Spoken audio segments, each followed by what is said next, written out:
Hello viewers, welcome to my channel. I am Anjali and in today's classes I am going to discuss the chapter, and the name of the chapter is Electric Current and its Effect. In this chapter we are dealing with the topics, and the topic 1 is what is electric current? What are the symbols of some electric components? This is the topic 2, and topic 3 is what is electric resistance, resistors in parallel, um, and what is electric fuse, what is electric bell, what is electric circuits, about discussion about conductors and insulators, and resistors in series, heating effect of electric current and magnetic effect of electric current. Now discussion of the chapters. In previous classes you have learned about the two types of charges, the positive charge and negative charge. तो basically हम लोग जानते हैं कि two types के charges होते हैं, एक होता है पॉजिटिव चार्ज, एक होता है नेगेटिव चार्ज.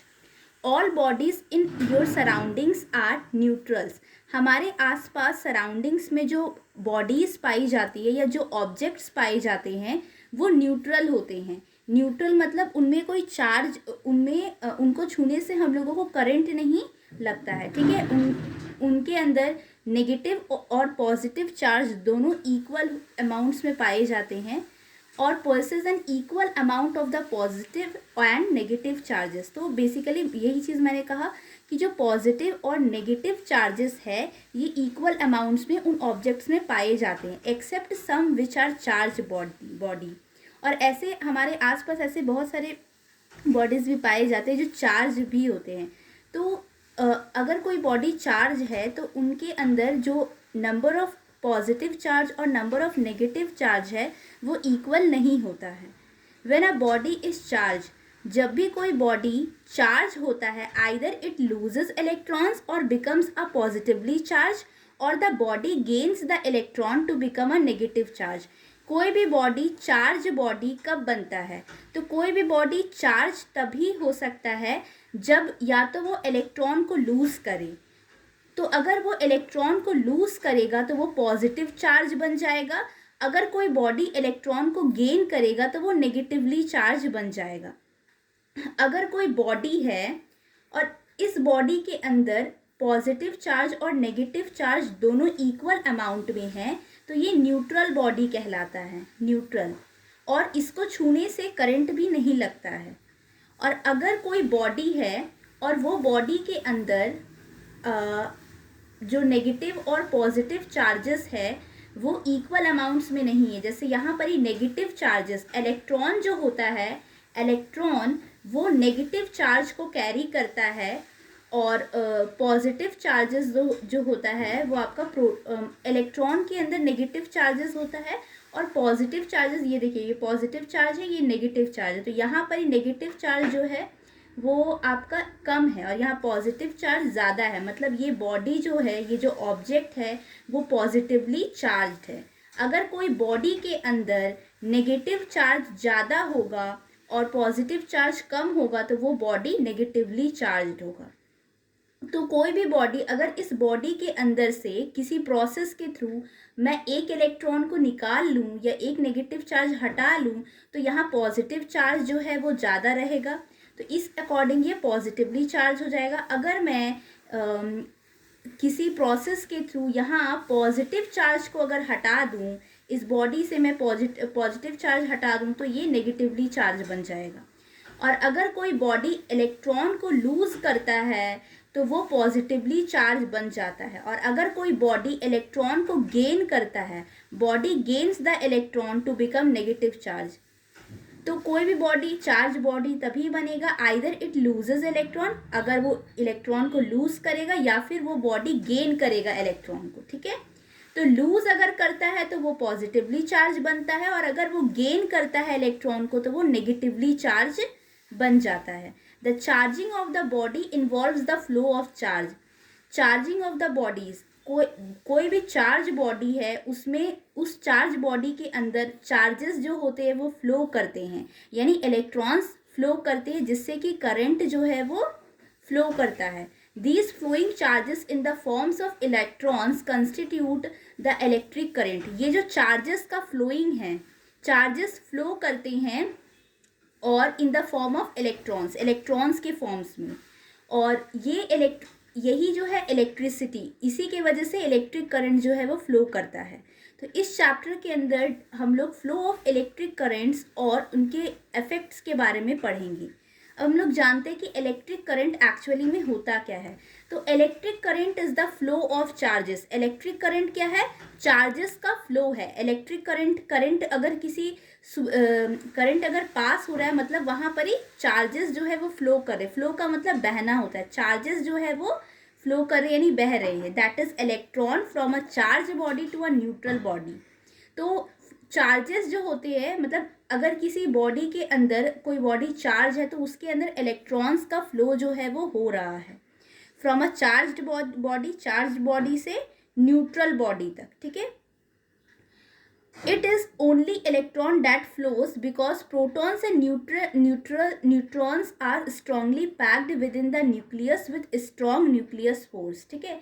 तो हम लोग जानते हैं कि एटम जो होता है, एटम्स के अंदर इलेक्ट्रॉन्स पाए जाते हैं और प्रोटॉन्स पाए जाते हैं और न्यूट्रॉन्स, ये तीन चीज़ एटम्स के अंदर पाए जाते हैं। एटम्स क्या होता है? एटम्स किसी भी कोई भी ऑब्जेक्ट है तो कोई भी ऑब्जेक्ट का जो सबसे स्मॉलेस्ट यूनिट होता है, वो स्मॉलेस्ट यूनिट जो होता है वो क्या होता है? और एटम्स होता है। ठीक है। और ये जो एटम्स होता है, इस एटम्स का भी जो स्मॉलेस्ट यूनिट होता है या स्मॉलेस्ट जो पार्टिकल्स होता है, वो एटम्स भी, एटम्स के चारों तरफ, कोई भी एटम से उसके चारों तरफ इलेक्ट्रॉन्स जो होते हैं वो क्या करते हैं? घूमते हैं, चक्कर लगाते हैं। और एटम्स के बीच में न्यूक्लियस पाया जाता है और इस न्यूक्लियस में प्रोटॉन और न्यूट्रॉन पाए जाते हैं इस न्यूक्लियस के अंदर। ठीक है। प्रोटॉन पॉजिटिवली चार्ज होता है और न्यूट्रॉन में कोई भी तरह का चार्ज नहीं होता है, और इलेक्ट्रॉन जो होता है वो नेगेटिव चार्ज होता है। और यही इलेक्ट्रॉन जो होता है, कोई भी ऑब्जेक्ट, ये जैसे कि यहाँ डायग्राम दिखाया हुआ है, ये जो आपको घूमता हुआ दिख रहा है, ये एक्चुअली में क्या है? ये आपका इलेक्ट्रॉन्स है। इलेक्ट्रॉन्स जो है वो घूमते रहते हैं इस तरीके से, और जो प्रोटॉन्स और जो न्यूट्रॉन्स होते हैं वो न्यूक्लियस में रहते हैं। और चूंकि न्यूक्लियस, यहाँ पे न्यूक्लियस में फोर्स के थ्रू ये क्लोजली पैक्ड होते हैं और इसीलिए ये जो है वो घूम नहीं सकते हैं। ठीक है। तो इन इलेक्ट्रॉन्स, तो कोई भी ऑब्जेक्ट के अंदर जो चार्जेस होता है वो फ्लो करता है, और ये जो चार्जेस फ्लो करते हैं ये ड्यू टू इलेक्ट्रॉन जो है वो फ्लो करते हैं। तो इलेक्ट्रॉन्स जो है वो फ्लो करते हैं because proton and neutrons are strongly packed within the nucleus with strong nucleus force. क्योंकि जो न्यूक्लियस के अंदर न्यूट्रॉन और प्रोटॉन होते हैं वो स्ट्रांगली पैक्ड होते हैं, यानी कि न्यूक्लियस फोर्स के थ्रू वो अट्रैक्टेड होते हैं और स्ट्रांगली वो एक तरह से बॉन्ड के थ्रू वो जुड़े हुए रहते हैं और ये मूव नहीं करते हैं। It is just like when you connect the charged electroscopes to a neutral electroscopes, the charge flow from the charged electroscopes to a neutral electroscopes. ये उसी तरीके से जैसे जब आप कनेक्ट करते हैं एक चार्ज्ड इलेक्ट्रोस्कोप्स को to a neutral electroscope and the charges flow from the charge electroscope to neutral electroscope. तो अगर आपका कोई बॉडी चार्ज बॉडी है, ठीक है, अगर आपका कोई बॉडी चार्ज है और कोई एक बॉडी है जो न्यूट्रल है, तो जो चार्ज बॉडी है, चार्ज बॉडी और न्यूट्रल बॉडी को जब आप कनेक्ट करोगे तो जो चार्ज बॉडी है यहाँ से चार्जेस फ्लो करके न्यूट्रल बॉडी के अंदर जो है वो जाएंगे। ठीक है। और this flow of the charges continues until the two have equal charges. और ये जो चार्जेस फ्लो कर रहे हैं, ये चार्जेस तब तक ये फ्लो करेंगे जब तक कि दोनों बॉडीज के अंदर इक्वल अमाउंट्स में चार्जेस जो है वो ना आ जाए, यानी कि दोनों बॉडी जब तक न्यूट्रल ना हो जाए तब तक ये चार्जेस फ्लो करते रहेंगे। मतलब इलेक्ट्रिक करंट चार्जेस के फॉर्म में फ्लो करते हैं। तो ये चार्जेस, अगर आप इस चार्ज बॉडी को एक न्यूट्रल बॉडी के साथ ज्वाइन कर दोगे तो चार्ज्ड बॉडी से न्यूट्रल बॉडी में पहुंचेगा, और ये तब तक ये फ्लो चलते रहेगा जब तक कि ये दोनों बॉडी न्यूट्रल ना हो जाए। ठीक है। यानी कि इसको ये भी न्यूट्रल हो जाएगा और ये भी न्यूट्रल हो जाएगा। It shows that the flow of charges occur when there is a difference in potential of two body. तो इससे हम लोगों को ये पता चलता है कि अगर कोई टू बॉडीज है, टू बॉडीज का मतलब यहाँ कोई टू ऑब्जेक्ट्स है, ठीक है, और वो ऑब्जेक्ट्स में चार्जेस तभी फ्लो करते हैं जब उनमें कुछ पोटेंशियल डिफरेंस जो है वो पाया जाता है, जब उन दोनों बॉडीज में कुछ डिफरेंस पाया जाता है. जैसे कि अगर कोई बॉडी चार्ज है तो यहाँ चार्ज की या तो कमी होगी या फिर ये न्यूट्रल बॉडी होगा तो चार्जेस फ्लो करेंगी. ठीक है. The electric potential of body refers to the total number of charge present in it. Electric potential किसी भी बॉडी का ये बताता है total number of charge present in it. कोई भी बॉडी या ऑब्जेक्ट के अंदर कितना चार्ज प्रेजेंट है ये इलेक्ट्रिक पोटेंशियल बताता है. उस बॉडी का इलेक्ट्रिक पोटेंशियल ये बताता है कि किसी बॉडी के अंदर कितना चार्ज प्रेजेंट है. When a body at a higher potential is connected to a body at lower potential, the flow of charge occurs against the difference in the potentials of two body from higher potential to lower potential. तो अगर कोई body higher potential में है, higher potential वाले body को अगर आप connect करते हैं लोअर पोटेंशियल बॉडी के साथ तो जो चार्जेस का तब फ्लो होगा. हायर पोटेंशियल को अगर आप लोअर पोटेंशियल के साथ कनेक्ट करेंगे, अगर आप सेम पोटेंशियल में किसी दो ऑब्जेक्ट को कनेक्ट करेंगे तो वहाँ चार्जेस का फ्लो नहीं होता है. अगर ये भी न्यूट्रल बॉडी है, ये भी न्यूट्रल बॉडी है तो दोनों में चार्जेस का फ्लो नहीं होगा. ठीक है. तो पोटेंशियल डिफरेंस जो है वो होना चाहिए टू बॉडी में. एक बॉडी जो है वो हायर पोटेंशियल में होगा और दूसरा लोअर पोटेंशियल में, और आप उनको कनेक्ट करेंगे तब चार्जेस का जो फ्लो है वो होगा against the difference in potentials of two body. और ये चार्जेस का फ्लो कहाँ से होगा? Higher potential to lower potential. Higher potential to lower potential जो है वो चार्जेस का फ्लो जो है वो देखने को मिलेगा. If this difference in potential is maintained, अगर ये डिफरेंस पोटेंशियल का मेंटेन रहा तो flow of charge will never cease. It is just like a tank in which you keep pouring water from one end and continue removing from the other end at the same rate the tank ever filled. If we continue to add water in the tank while continuously withdraw it, the tank will never fill. Hence, for continuous flow of electric current, the maintenance of the difference in potential is essential. तो अब यहाँ पर electric current की बात की गई, example दिया गया वाटर टैंक का. अगर आप एक वाटर टैंक लेते हैं, ठीक है, अगर आप एक टैंक लेते हैं और उसके अंदर पानी को आप क्या कर रहे हैं? भर रहे हैं. एक एंड से आप पानी को भर रहे हैं और एक एंड से कंटिन्यू पानी को रिमूव कर रहे हैं. ठीक है. यहाँ से आप पानी भर रहे हैं, यहाँ से आप इस एंड से आप क्या कर रहे हैं? पानी को निकाल रहे हैं सेम रेट. तो ये टैंक कभी भरेगा ही नहीं. If we continue to add water in a tank while continually withdrawing it, the tank will never fill. Hence, for continuous flow of electric current, the maintenance of difference in potential is essential. तो same इसी तरीके से अगर आपको continuously electric current को flow करवाना है, continuous आपको वाटर फ्लो करवाना है, तो आपको ये पोटेंशियल को मेंटेन करना पड़ेगा. पोटेंशियल डिफरेंस आपको मेंटेन करना पड़ेगा, यानी कि दोनों बॉडी में से एक हायर और एक लोअर होना चाहिए. ठीक है. During the flow of electric current the moving electrons possesses electrical energy. जब इलेक्ट्रिक करंट फ्लो करता है तो जो इलेक्ट्रॉन्स मूव करते हैं वो इलेक्ट्रिकल एनर्जी पोजेस करते हैं, यानी कि मूविंग इलेक्ट्रॉन्स जो है वो इलेक्ट्रिकल एनर्जी प्रोवाइड करते हैं और इन्हीं के वजह से करंट जो है वो फ्लो करता है.